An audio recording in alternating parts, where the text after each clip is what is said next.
2015 alone, meth use caused over $2 billion in U.S. hospital costs. 2016 saw overdose deaths triple over a 5-year period.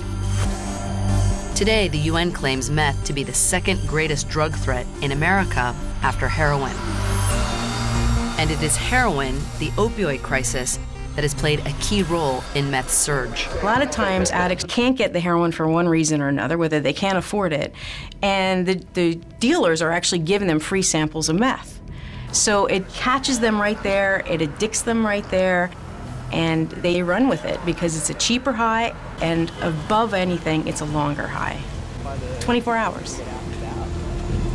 The Drug Enforcement Agency has begun to see meth laced with fentanyl, the deadliest drug on the streets today, potentially creating a type of super meth that will make an already bad problem much worse and deadlier. When we traveled to Portland, Oregon in 2006 to investigate what was then a 15-year-old problem, fentanyl was not in the equation. But methamphetamine sunk its teeth into this community, and it wouldn't let go. Those on the front lines combating the drug signaled warning alarms. The people that are using meth are the people who are committing the crimes in their neighborhoods. Any valuables in the car? Officer Mike Krantz worked the meth beat for the Portland Police Department. When I worked the street, we didn't see nearly as much meth that we see now, and as much people that are high on it, or affected by it, or crime that was driven by it.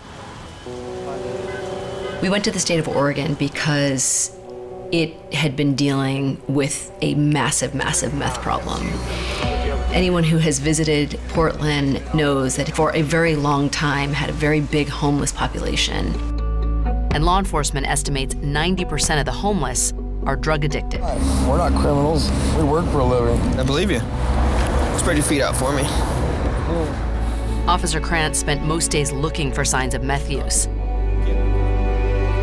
That's his friend's car, he says. Stolen goods, needles, false IDs. Meth users committed an estimated 85% of the property crimes and identity theft in Oregon in 2004. It's like the number one cause of crime. If you talk to people, somehow their life's being affected by meth.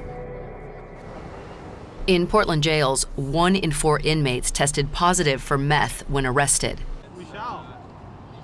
But in recent years, local law enforcement have stopped arresting users for simple possession charges. So there's no accurate data for current meth addicts. Your mind goes first. Your mind be the first thing to go. You start talking about things that ain't even real. You start, seeing things. Eventually, you start hearing things. And the more you use, the worse it gets. You lose control. You cannot control this drug. I've been clean since only the 6th of this month. One of those who witnessed the flood was Deputy Brett King. A corrections officer with the Multnomah County Sheriff's Office, Brett King began reviewing the records of inmates with a history of meth use. What he saw shocked him. Okay, thank you. In my line of work, I've seen the full gamut of drugs. Cocaine, heroin, LSD, PCP, marijuana, alcohol. But methamphetamine in particular got my interest and concerned me because it's so insidious. There isn't anyone it doesn't touch. It blows away anything else out there. You're 27 years old and you've been doing meth since you were 12. That's 14 years. I'm 27, I look about 40. King had never seen a drug that had damaged users so severely. These people looked like the living dead. There were a couple people that stand out in my mind as catching my attention right off the bat. This guy is the first guy. This guy is the guy that really got my attention. He looked tough. He looked like a guy that you didn't want to mess with. He looked healthy and strong. And then you see him in a second picture and he looked helpless, just pitiful. King started looking through the digital records of more meth users and found that the pictures alone told a devastating story. It was apparent almost immediately when you saw their picture. I kind of knew that they were on meth. All I had to do was do a little bit of digging to confirm it. But it was a pretty reliable effect with this drug.